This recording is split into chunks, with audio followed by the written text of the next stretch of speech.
L'interview politique d'Europe 1, Jean-Pierre Elkabbach, vous recevez Éric Woerth, ex-sarkozyste et néo-filloniste. La France a la chance d'avoir décidément des hommes d'État de qualité à gauche et là à droite.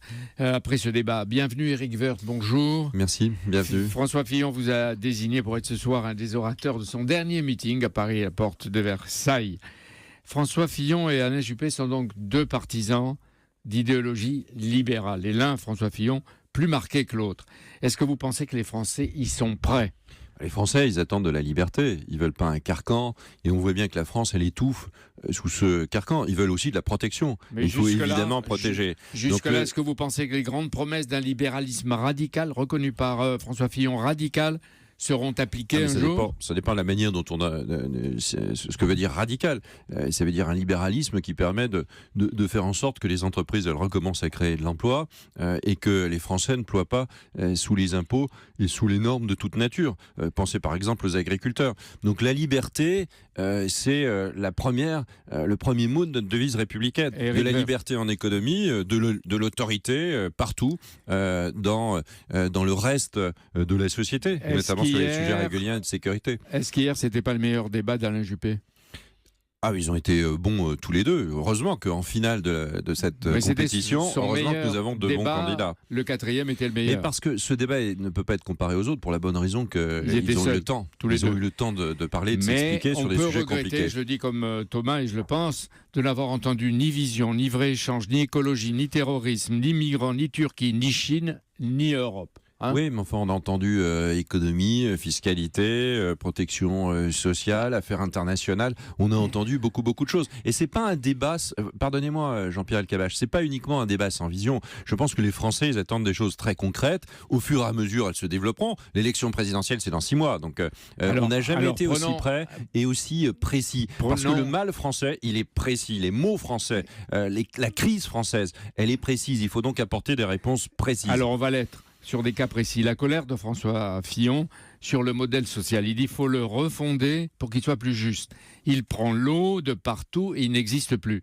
Et vous ne croyez pas que vous êtes en train de créer de la peur ? Non, mais François Fillon, il a raison. François Fillon, il porte un diagnostic extrêmement lucide sur la société française. C'est pour ça que son projet, il est précis, il est détaillé. Et puis, c'est pour ça que son projet, il va loin.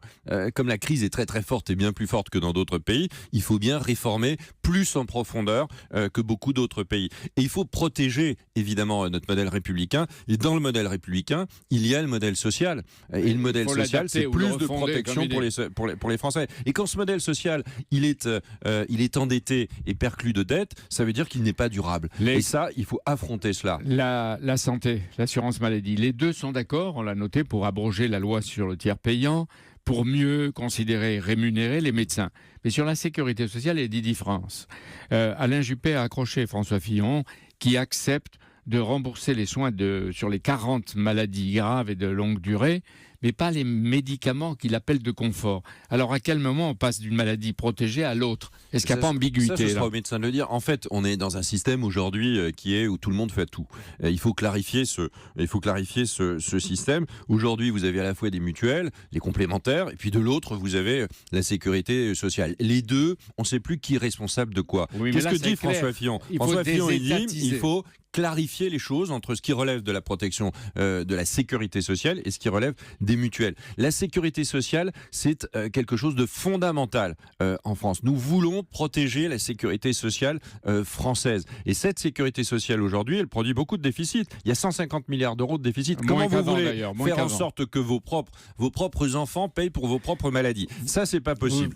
Non, et ça, c'est pas durable. Donc, il faut répartir les choses entre d'un côté la sécurité sociale, la protection sociale, et de l'autre les mutuelles. Et cette répartition, c'est probablement en fonction du coût et en fonction du gros risque. D'ailleurs, les Français connaissent ça très bien. Sur les lunettes et sur les dents aujourd'hui, c'est plutôt les complémentaires qui prennent les choses que la sécurité sociale. Il faut approfondir ça, clarifier les choses. La médecine, est-ce que c'est pas en privatiser une partie ? Non, mais la médecine, elle n'est pas étatisée. La médecine, elle est libérale. La médecine française, elle est libérale. Il faut mettre la médecine libérale au cœur du système. Et puis il y a l'hôpital qu'il faut réformer. Il faut augmenter. Il faut évidemment sur l'hôpital, réfléchir à nouveau sur la carte hospitalière, sur la répartition des soins ambulatoires. Mais faire en sorte de concentrer une grande partie des risques les plus importants, c'est mettre de l'égalité pour les Français. Aujourd'hui, demain, on soignera de mieux en mieux toutes les grandes maladies avec des molécules innovantes, avec des médicaments qui coûteront de plus en plus cher. Il faut pouvoir donner accès à tous les Français à ces médicaments, quels que soient leurs revenus. Et ça, on ne peut le faire qu'avec une sécurité sociale qui soit plus saine sur le plan économique. Donc, d'un côté, les mutuelles, mais les mutuelles, c'est quand même des organismes qui sont publico-privés. Elles ne peuvent pas faire de profit. Enfin, tout ça est géré. D'un côté, les mutuelles. De l'autre côté, la sécurité sociale. Le porte-parole du projet de. Mais parce que c'est important de clarifier. Fillon, parce qu'en même temps, on voit bien que c'est la polémique du dernier jour. À tort. Et les parcours de soins, ils doivent être majeurs pour les Français. Quand on a une maladie chronique, on doit pouvoir être soigné. Les déficits. Le trio Hollande-Valls-Sapin a promis à Bruxelles un budget 2017 avec 2,7 ou 2,9 de déficit, c'est-à-dire moins de 3. C'est-à-dire que les trois dont j'ai parlé, le trio, réussissent ce que vous leur reprochez de ne pas faire. Or, les fillonistes, vous, désormais, Éric Woerth, vous prévoyez en 2017 4,7 de déficit, 4,5 en 2018. Est-ce que ça veut dire que désormais vous vous fichez du coup près des 3%? Non, pas du tout. Au contraire, pour combattre les déficits publics, qui sont très importants, c'est pas moi qui dirais le contraire, ni François Fillon d'ailleurs, qui est extrêmement attentif à cela, c'est le moins qu'on puisse dire aussi. Il faut engager des réformes de structure. Et pour engager des réformes de structure, c'est-à-dire des vraies réformes, des réformes dans lesquelles on s'attache à l'essentiel et pas à l'accessoire, il faut accepter à un moment donné que probablement les déficits se creusent. D'abord parce que les socialistes vont continuer à les creuser. On ne sera pas à 3%. On ne sera pas à 3%. Ouais. Dans le budget 2017, le gouvernement ne dit pas la vérité. Si jamais on gagne cette élection, nous ne serons pas à 3%. Mais non, mais c'est vrai. Enfin, une grande partie des recettes est préemptée dès 2017, alors qu'une grande partie des recettes devrait être en 2018. Et une grande partie des dépenses est repoussée plus tard. Les 3%, vous vous en fichez, vous les gardez? Non, on s'en fiche pas. Alors, toutes les réformes sont faites pour assainir les finances publiques. Il n'y a pas de développement et d'emploi sans finances publiques assainies. Éric Woerth, pendant cette campagne, on a craint que les femmes soient les grandes perdantes et que tous les magnifiques combats des Lucien Neuwirth, Gisèle Halimi et surtout Simone Veil passent à la trappe. Est-ce que vous répétez aujourd'hui, au nom de votre propre candidat, que vous défendrez les droits, les libertés, l'égalité des femmes? Mais évidemment, enfin c'est même incroyable d'avoir à défendre cela. Ça va de soi dans la société française dans laquelle on vit, évidemment. Et François Fillon en premier titre, et tous les candidats, et Alain Juppé aussi, et comme Nicolas Sarkozy l'était.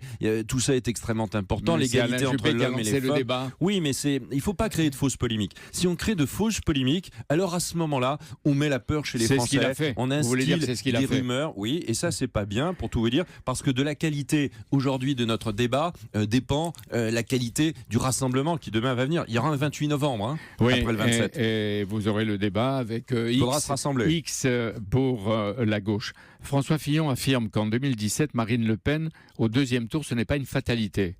Est-ce qu'il n'est pas trop optimiste là ?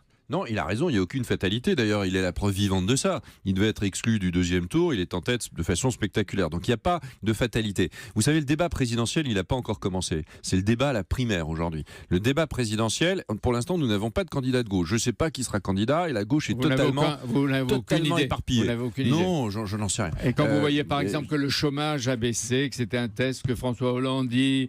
même s'il reste trop élevé, la bataille contre le chômage porte ses fruits. Il dit qu'il tient donc sa promesse. Ouais, enfin, il ne tient pas sa promesse. Il fait une petite baisse du chômage sur une énorme hausse du chômage. Il y a 600 000 chômeurs en catégorie A de plus que lorsqu'il est devenu président de la République. Donc ça, c'est d'une hypocrisie totale. Mais très franchement, les Français le savent déjà. Je pense que François Hollande, il est totalement inaudible en réalité. Vous pourriez dire que pour Marine Le Pen, que Xavier Bertrand a démontré dans le Nord que Marine Le Pen n'est pas invincible. Dernière remarque pour vous. Vous êtes le principal auteur du projet économique de Nicolas Sarkozy avec Sébastien Bourteau et quelques autres. Soutenir le candidat qu'on a combattu la veille, est-ce que c'est pas un calvaire ? Non, c'est pas un calvaire. François Fillon est quelqu'un qui sera un très grand président de la République. Et François, déjà, le projet. Déjà vous dites, il sera un très grand. Il se bat pour la présidentielle. Il se bat pour la présidentielle. Ce sera un président réformateur. Le projet que porte François Fillon est un projet qui est assez proche de celui de Nicolas Sarkozy. et Nicolas Sarkozy a appelé à voter pour François Fillon. C'est le code génétique de la primaire. Merci. On doit soutenir le candidat qui sort des urnes et on doit choisir. Au deuxième tour, je choisis François Fillon. Et on saura qui sortira des urnes dimanche soir, soirée électorale spéciale sur Europe 1.